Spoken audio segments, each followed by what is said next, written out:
Good afternoon, friends. Welcome to the Afternoon Read Aloud. We're finishing up Charlotte's Web. We are almost done. Remember where we left off? We left off with Wilbur winning the prize, and now he is this famous award-winning pig. Avery was showing off, and everyone was laughing, and there was a big crowd, but one person was missing. Fern wasn't even there. And I wonder if you noticed that. And why wasn't Fern there? Because she cares about Henry Fussy and she wants to go on the Ferris wheel with a boy. So she doesn't care as much about the animals anymore. So I thought that was really interesting because Fern, who is our main character, one of our main characters, our main human character, is starting to grow up. So I noticed that. I hope you did too. Thank you all for watching, whoever is watching this. I hope you are enjoying this. I'm going to read just part of this chapter since we're so close to being done, and it's such an important chapter. Remember, everything seems all right except for one thing. What's wrong with Charlotte the spider? She is super tired, so something is going to happen. Pay close attention. See if you notice. It's a very serious chapter. I'm only going to read a couple pages, and if you feel upset by it, maybe you want to talk about it with your family, ask how they feel, and it's something I would do in the classroom. We would talk about it because it is so serious. And this book was actually banned from a lot of schools, which every great book is banned from schools, certain schools. Luckily, we live in a great state that doesn't really ban classics, but certain states actually banned Charlotte's Web and said, you can't read it because it's blasphemous and the animals talk and then it's too sad or serious. And every awesome, great book, usually people said banned it. So I just thought that is interesting too. It's like once you tell someone they can't read a book, then watch everyone read that book. All the great books were banned in certain areas at certain times, it seems like. So this is chapter 21. It is called Last Day. Charlotte and Wilbur were alone. The families had gone to look for Fern. Yeah, where was Fern? Templeton was asleep. Wilbur lay resting after this excitement and strain of the ceremony. His medal still hung from his neck. By looking out of the corner of his eye, he could still see it. "Charlotte," said Wilbur after a while, "why are you so quiet?" "I like to sit still," she said. "I've always been rather quiet." "Yes, but you seem especially so today. Do you feel all right?" "A little tired, perhaps, but I feel peaceful. Your success in the ring this morning was, to a small degree, my success. Your future is assured. You will live, secure and safe, Wilbur. Nothing can harm you now. These autumn days will shorten and grow cold. The leaves will shake loose from the trees and fall. Christmas will come, then the snows of winter. You will live to enjoy the beauty of the frozen world, for you mean a great deal to Zuckerman, and he will not harm you, ever. Winter will pass, the days will lengthen, the ice will melt in the pasture pond, the song sparrow will return and sing, the frogs will awake, the warm wind will blow again. All these sights and sounds and smells will be yours to enjoy, Wilbur, this lovely world, these precious days." So what is Charlotte saying? Wilbur, we did it. He's not going to eat you now. Mr. Zuckerman cares a lot about you. You are a famous pig. You're going to live. And she's talking about the seasons. You're going to see winter and Christmas.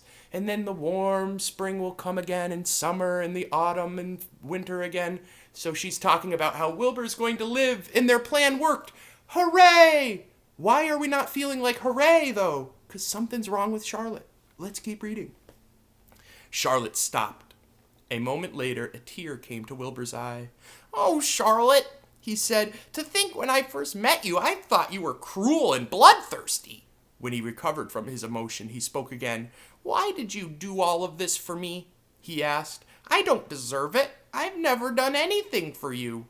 "You have been my friend," replied Charlotte. "That in itself is a tremendous thing. I wove my webs for you because I liked you. After all, what's a life anyway? We're born, we live a little while, we die. A spider's life can't help being something of a mess with all this trapping and eating flies. By helping you, perhaps I was trying to lift up my life. Heaven knows anyone's life can stand a little of that." "Well," said Wilbur, "I'm no good at making speeches. I haven't got your gift for words, but you've saved me, Charlotte, and I would gladly give my life for you. I really would. I'm sure you would, and I thank you for your generous sentiments. Charlotte, said Wilbur, we're all going home today. The fair is almost over. Won't it be wonderful to be back home in the barn cellar again with the sheep and with the geese? Aren't you anxious to get home? For a moment, Charlotte said nothing. Then spoke in a voice so low Wilbur could hardly hear the words.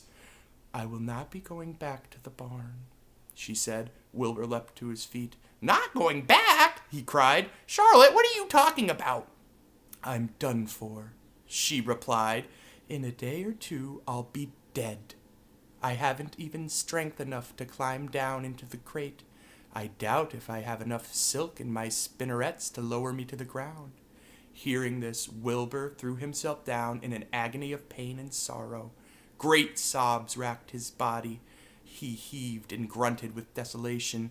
Charlotte, he moaned. Charlotte, Charlotte, my true friend. Come now, let's not make a scene, said the spider. Be quiet, Wilbur. Stop thrashing about. But I can't stand it, shouted Wilbur. I will leave you here alone to die. If you're going to stay here, I will stay too. Don't be ridiculous, said Charlotte. You can't stay here. Suckerman and Lurvy and John Arable and the others will be back any minute now, and they'll shove you into that crate and away you'll go. Besides, it wouldn't make any sense for you to stay. There will be no one to feed you. The fairgrounds will soon be empty and deserted. Wilbur was in a panic. He raced around the pen. Suddenly he had an idea. He thought of the egg sack and the 514 little spiders that would hatch in the spring. If Charlotte herself was unable to go to the barn, at least he must take her children along. Wilbur rushed to the front of his pen. He put his front feet up on the top board and gazed around. In the distance, he saw the Arables and the Zuckermans approaching. He knew he would have to act quickly. Where's Templeton? He demanded. He's in that corner under the straw asleep, said Charlotte. Wilbur rushed over, pushed his strong snout under the rat, and tossed him in the air. Templeton! Screamed Wilbur. Pay attention! The rat, surprised out of his sound sleep, looked first dazed and then disgusted. Oh, what kind of monkey shine is this? He growled. Can't a rat catch a wink of sleep without being rudely popped in the air?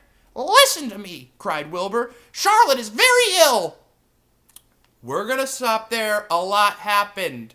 So, Wilbur is panicking and sad. Why? Charlotte just said, and I'll reread this little part, I will not be going back to the barn.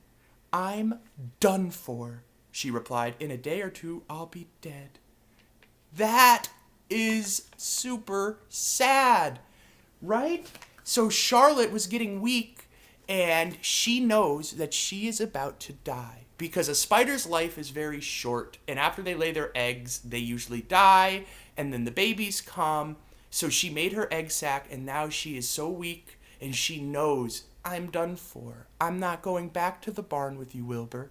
So what did Wilbur do when he heard that? Of course, he started to cry, and he freaked out.